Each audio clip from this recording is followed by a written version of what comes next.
These are my spirit creatures, and in a way, they are an extension of my mindfulness practice, if you believe it or not. And from my understanding of mindfulness, the whole purpose is to be anchored in the present moment. And as unwanted thoughts, you could say, begin to encroach into your consciousness, you non-judgmentally acknowledge it. I almost gently push them away and then re-submerge myself into that present moment. And the way that these objects allow me to do that is really in their process of creation. So as I'm making them, I'm taking my knife and just slowly and incrementally cutting away small pieces. And I'm enthralled and mesmerized by that practice because I'm listening to it, I'm feeling it's a very tactile thing. I don't have any purpose of creating these. I mean, I didn't have any overall objective of that this has to look like this. It was just an exploration. I was doing it just for the purpose of creation. And many of these, the reason I was doing it was that during the pandemic right now, I do video conference calls sometimes all day long. And so these become a really unique way where underneath the table, no one knows, I'm slowly whittling away. I don't even know what it's turning into. I'm just by the feel of it. I'm running the knife and just exploring different ways of running the knife through different, rough shapes of wood. So in this video, what I'm going to do is first I'll describe and show how I made these creatures, and then the last 9 minutes or so of the video is going to be me introducing each of these individual pieces. And you may not be able to see it here, but I was actually thematically exploring different shape concepts, and that can be seen in the evolution of each of the pieces. This is from Stephen's yard, so it's wood from Lexington, and there's some cherry in it, and then they're mostly oak. And Mike came over and we split some wood, and just like, it's so breathtaking. If you look here, you can see this gorgeous deep red color. It's just extraordinary. It's just so breathtaking. And then you've got these beautiful stripes of white on each side, like it's just so decorated. Just look at how smooth this is. So this was split, using an axe, but just look how smooth this is. It's so gorgeous.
I'm going to share some of these pieces that I've created over here. Now, the most remarkable feature of all of the things I'll share today is that you have this beautiful, beautiful, beautiful contrast between this white and this red. And the first shapes that I was exploring while doing the video conferencing was just these, I don't know, beautiful, cylindrical, whatever shapes these are. What's really neat about this is that you can see some of the cut marks, like little puddles on here, because I didn't sand this at all. This is all just like using a knife and then maybe doing a little bit of brandishing with the knife, but no sandpaper at all on this piece. What's also really beautiful about this, and I don't know if you can see it, is that there are these beautiful vertical shiny marks that contrast against the horizontal ones. So it's just a very gorgeous piece. Now, as I was exploring that shape, the next thing I tried doing was adding a little bit of curvature over here. It gives the piece a bit more of an organic, human-like feel to it. And on the top of this one, I left a bit of the bark too, which I think adds such great beauty to it, because you have this, the depth of the epidermis of the tree, so it feels really real. And then you can see the underlying brown, which contrasts with the red here, and then of course this white piece. And even within the white, you have these like little I don't know, motifs of red that resonate with the rest of the body over here. And again, with this, you can see that the transition's a little bit sharper now. So I start exploring some transitions that were not completely rounded. And that then went on to my next piece, which is this one over here. And in this one, I start exploring even sharper transitions. So you can see, what I really like about this piece is that it has both curvature, but also this very angular, sharp feeling to it too. And so you have both universes of shape that exist in one piece. I left the bark on there because I really like that. And just like all the other pieces, this is not sanded at all. This is all hand tools. This is all using a knife, and the finish is just knife finish. And I added this wood butter thing, which is mineral oil and beeswax to it. What's also really interesting about this piece is that it's the balance space, the surface area is actually kind of minimal. So it's almost like this thing is balancing on its tippy toes. Which makes it really exciting. And what also makes it kind of exciting is that it only balances on surfaces that are not like perfectly flat.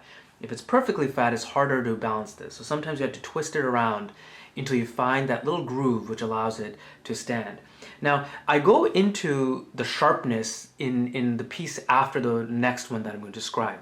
The next one, I decided to continue exploring just the roundness, and this one has more of a human-like feel to it. It really has sort of like a pronounced butt area and legs. Feels like a jumping human, something of that nature. So this is the piece. I really enjoy the belly button area over here as well. And then the difference is that this is the first piece where the bark is actually on the bottom.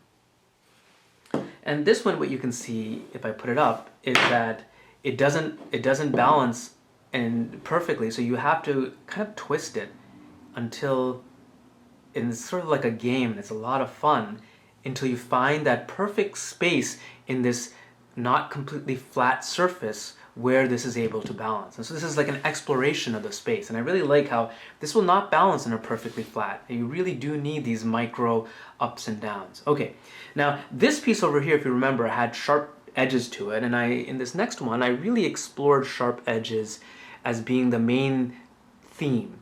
And you can see this has, I don't know, like a diamond-like quality where it has very sharp, defined edges. So, and I really kind of enjoyed doing it. What it also reminded me was some of the things I was making in Blender many months before when I was designing a video game with Dave Frankel on my creature Symbiosis Null.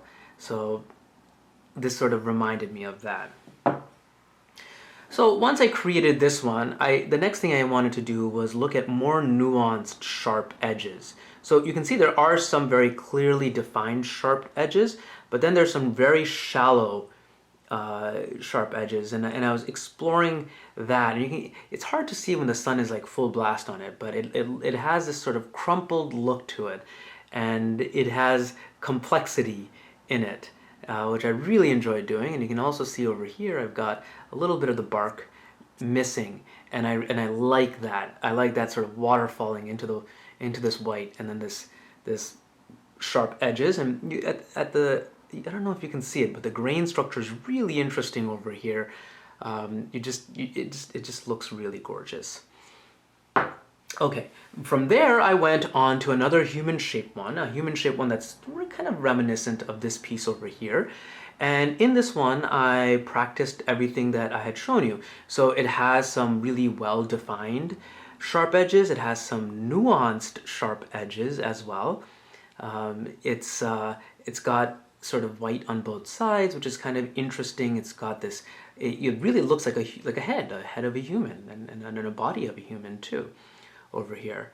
The other really interesting feature about this that I should point out is that this is only going to be balancing on a very small. This is really the tippy toes of this feature of this piece over here. So it's a again, you can see that there's some like really nice tiger striped reds over here. It's a very, very gorgeous wood. So to make this balance, sometimes you have to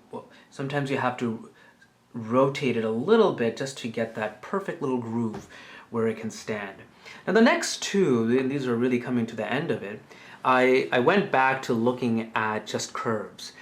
And this one has a really interesting shape to it. It's a little bit blasted by the sun, so it's maybe hard to see the shape. As I was designing this, I had maybe a little bit of topology on my mind. And what's really interesting is if you look at this end, this shape over here, it's different than this shape over here. However, they're connected. And so what's really interesting is that in a tactile way, you can explore the mapping of how, you know, some small area over here maps to over here. And then you can feel the metamorphosis of this shape into this shape over here. And so I really like that tactile journey over there. And this one again this is sometimes very difficult to balance because you really need to get the perfect angle for it to do it. This was one of the final pieces, and it has a human-like feel to it, the top over here. A part of what really interested me about this one was that I was interested in the grain pattern going into this little, I don't know, nub branching area. And so I was exploring that. I'm not sure if I got a lot of interest in grain pattern, but I did get a beautiful shape. And so it does have like a very like human-like shape to it. The other sort of things I explored here was bringing back some of the curves, but also some of the sharpnesses over here. So I wanted to explore that. And the back somehow just ended up turning into like a leg-like vibe. So you do have sort of like a butt and a leg in here. And just like the previous piece, this is actually a little bit hard to balance sometimes. I did a good job here, but sometimes you need to be able to really turn it around to do that. The final piece I have is this. I just had some leftover wood. I really enjoyed this transition. Again, red into white has like a Taoist feel to it. And I turned it into a ball. And with a lot of my things, I really enjoy things that are on the verge of stability and instability that require balancing. And I like the rolling action that is not standard, you know, that has like, I don't know, a playfulness, unpredictability to it. At some point, I am thinking about making this into like a game of some sort. And if you ever want to brainstorm on what could that game be, like a bowling type game or something else, I'm always happy to sort of explore that.